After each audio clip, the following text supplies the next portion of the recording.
جی یہ میرا دوست ہے اور میری طرح انتہائی پریشان ہے، یہ بیچارہ بھی نوکری حاصل کرنے کے لیے مہینوں سے در بدر پھر رہا ہے، اگر آپ مہربانی کر کے اسے بھی میرے ساتھ کام دلا دیں تو۔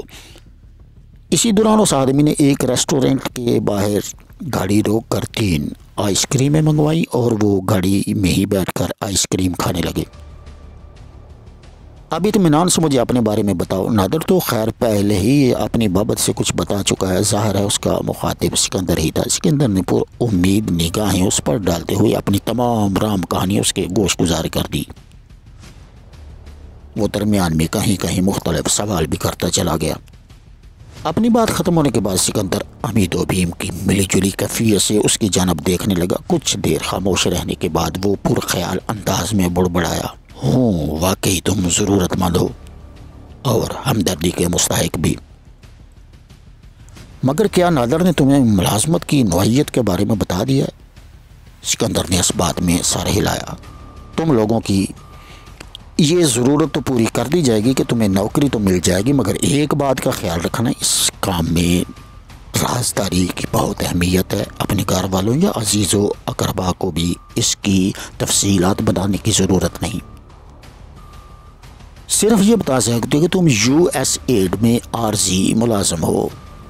تم دونوں کو 4,500 روپے ماہانہ تنخواہ ملے گی، اس کے علاوہ میڈیکل اور کنوینس الاؤنس کی مد میں خاصی سہولتیں ہیں، اور ہاں اگر کام ایمانداری سے کرو گے تو آگے بڑھنے کے بہت سے مواقع میسر آئیں گے۔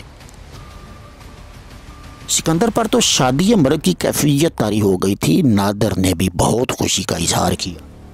اتنی دیر میں گاڑی پرانی وضاقتہ کی ایک کوٹھی میں داخل ہو گئی، جس کے اندر ایک طرف یونیسیف کا چھوٹا سا بورڈ لگا ہوا تھا۔ ایک دفتر نما کمرے میں لا کر دونوں کو بٹھا دیا گیا۔ ملازم چائے اور دیگر لوازمات لے آیا۔ چائے پینے کے دوران اس شخص نے دونوں کو ایک فارم دیا جس پر ان کے دستخط کروائے گئے۔ خوشی کی زیادتی نے سکندر کو فارم پر چھپی ہوئی عبارت پڑھنے کی مہلت ہی نہ دی۔ بعد میں اس نے دونوں کو 5,000 روپے پکڑاتے ہوئے کہا، یہ تم دونوں رکھ لو، یہ رقم تمہاری تنخواہ سے نہیں کٹے گی، البتہ ملازمت درمیان میں چھوڑنے پر یہ پیسے واپس لوٹانے ہوگے۔ تم دونوں کی حالت بہت زیادہ پتلی لگ رہی ہے، فی الحال اس سے خرچ چلا لینا اور کل صبح سے یہاں آ جانا، تمہیں تمہارا کام سمجھا دیا جائے گا۔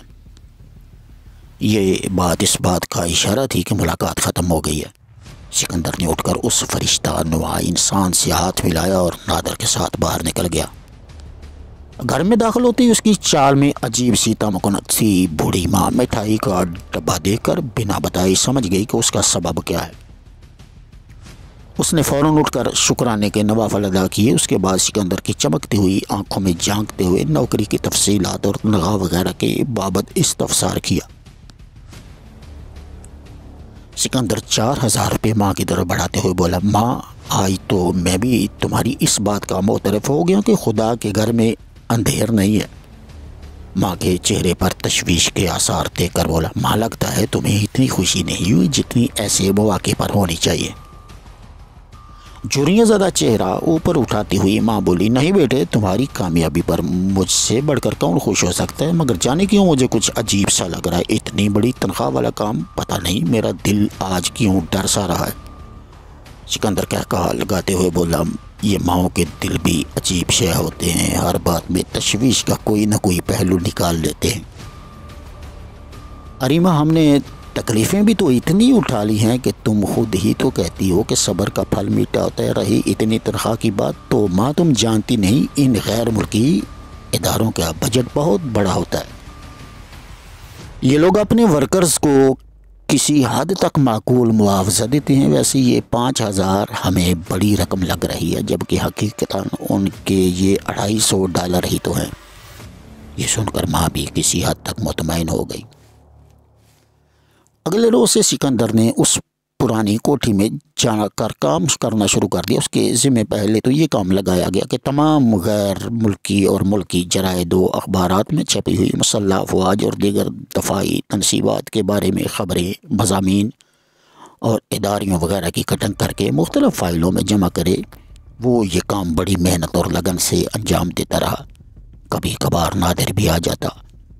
اس نے بتایا کہ اس کے ذمہ چند دیگر کام لگائے گئے ہیں، ان کا باس وہی ادھیڑ عمر آدمی بٹی صاحب تھے۔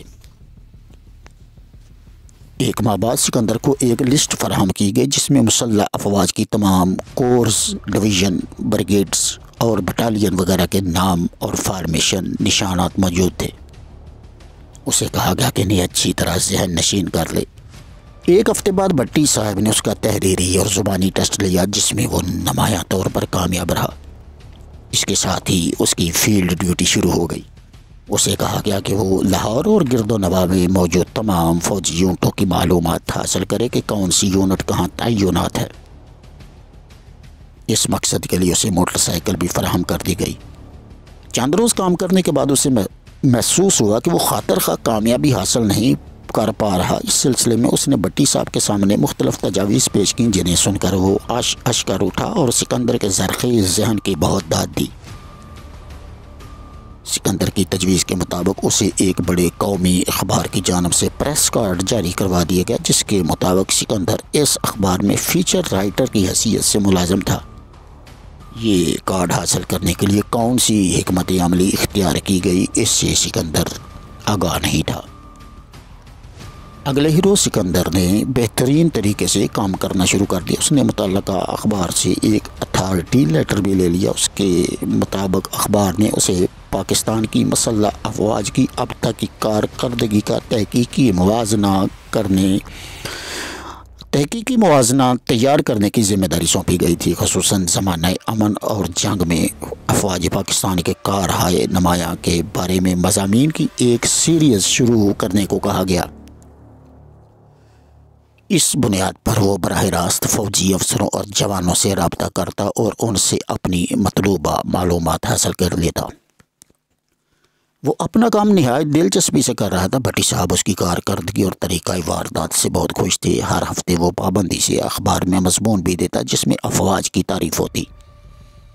آہستہ آہستہ اس کی ذمہ داریوں کی نوعیت تبدیل ہوتی جا رہی تھی۔ اب اسے کہا گیا تھا کہ وہ متعلقہ یونٹ کے زیر استعمال اسلحہ کی تفصیل، فوجی مشقوں اور مستقبل کی عزائم کی بابت بھی بالواسطہ معلومات حاصل کرے۔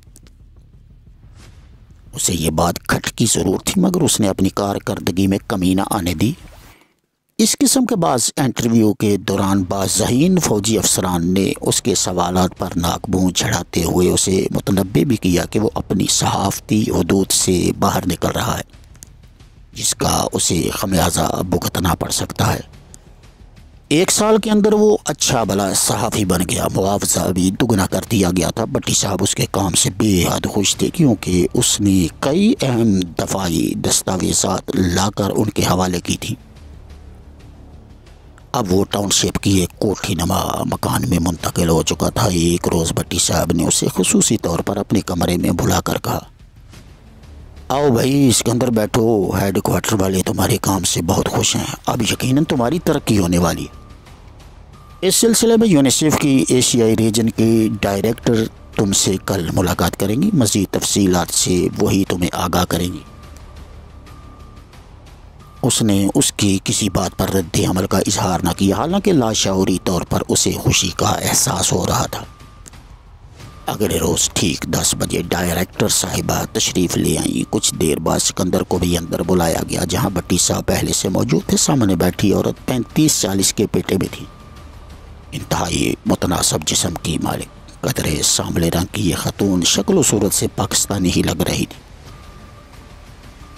سکندر کے سلام کے جواب میں اس نے ہلکی سی مسکراہٹ کے ساتھ اسے بیٹھنے کا اشارہ کیا۔ تھوڑی دیر کے بعد رسمی گفتگو کے بعد وہ بولی، مسٹر سکندر، تمہارا اب تک کا جتنا بھی کام کے حوالے سے ریکارڈ ہے اس سے ادارے کے حکام بہت خوش ہیں۔ اس سلسلے میں تمہیں 1 لاکھ روپیہ نقد اور کرایہ مکان کی صورت میں 5,000 روپے مزید ملا کریں گے۔ کچھ دیر رک کر وہ سکندر کے چہرے پر اپنی نوازشات کا رد عمل ڈھونڈتی رہی اور پھر بولی، تمہیں علم ہوگا کہ جنوبی ایشیائی علاقائی ہیڈ کوارٹر دہلی میں ہے۔ تمہیں وہاں مزید تربیت کے لیے 6 مہینے کے لیے جانا پڑے گا۔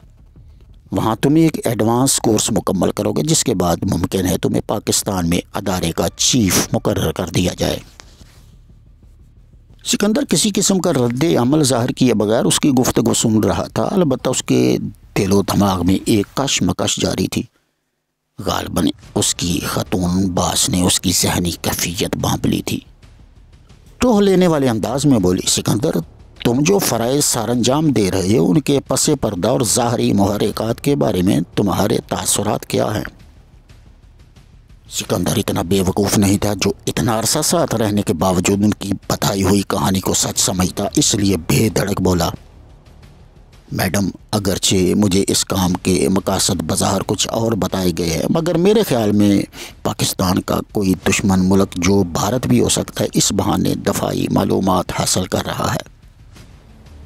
چند ماہ پہلے بھی مجھے اس کا اندازہ ہو گیا تھا، مگر میں نے زندگی میں بہت ٹھوکریں کھائی ہیں، روٹی کے ایک ایک نوالے کو ترسا ہوں، اس لیے وطن سے محبت والے احساسات کا خانہ میرے دل میں تقریباً ختم ہو چکا ہے، مگر اس کے باوجود کبھی کبھی محسوس ہوتا ہے کہ میں کوئی غلط کام کر رہا ہوں۔ میڈم نے اس کی بات بڑے تحمل سے سنی۔ سکندر، تمہاری ذہانت سے ہمیں یہی توقع تھی کہ تم بات کی تہہ تک پہنچ چکے ہوگے، مگر یقین کرو یہ مادر وطن اور اپنی مٹی سے سوندھی خوشبو آنے کی باتیں محض افسانوی ہیں۔ دراصل پیسہ ہی دین، دھرم، دھرتی سب کچھ ہے، لہٰذا ہمیں توقع ہے کہ تم کبھی ان سطحی قسم کے جذبات کا شکار نہیں ہوگے۔ اس کے علاوہ میں یہ بتانے میں بھی کوئی جھجک محسوس نہیں کرتی کہ گزشتہ 1.5 سال کے دوران تم اپنے اس ملک کے خلاف اتنا لکھ چکے ہو، اتنا کر چکے ہو کہ جس کی سزا دنیا کے کسی بھی قانون میں کم از کم پھانسی ہے۔ تمہاری تمام تر کارکردگی کی رپورٹ ہماری کمپیوٹر ڈسک میں موجود ہے۔ اگر کبھی کسی وقتی جذبے سے متاثر ہو کر ہمارا ساتھ چھوڑنا بھی چاہو گے تو یہ ڈسک یہاں کی پولیس اور فوج کے حوالے کر دی جائے گی، جس کے بعد تم خود اپنے انجام کے بارے میں سوچ سکتے ہو۔ یہ سن کر سکندر کے چہرے پر کئی تاثرات آئے۔ چند لمحوں کی خاموشی کے بعد بولا، میڈم، مجھے نہیں معلوم کہ آپ کو اس قسم کی دھمکیوں کی کیا ضرورت پیش آ گئی ہے، جبکہ میں خود ہی رضاکارانہ طور پر آپ کی اس دلدل میں گردن تک دھنس چکا ہوں اور مجھے اس پر کوئی پچھتاوا بھی نہیں۔ البتہ اگر کبھی ایسی نوبت آئی کہ جس کا آپ نے ذکر کیا ہے تو شاید آپ کی یہ دھمکی بھی زیادہ کارگر ثابت نہ ہو۔ میڈم خاصی دیر اس کی آنکھوں میں جھانکتی رہی، وہ اس کے لہجے کی مضبوطی سے بہت متاثر ہوئی تھی۔ لگتا ہے تم مضبوط اعصاب کے مالک ہو اور ہمیں بھی ایسے ہی آدمیوں کی ضرورت ہے۔ بہرحال 1 ہفتے میں تمہاری تمام سفری دستاویزات تیار ہو جائیں گی۔ آج 15 مارچ ہے اور تم 21 مارچ کو یہاں سے فلائی کرو گے۔ اور ہاں، میری باتوں کو محض دھمکی مت سمجھنا، کیونکہ اس عمر میں تمہاری ماں شاید تمہاری گرفتاری یا موت کا صدمہ برداشت نہ کر پائے۔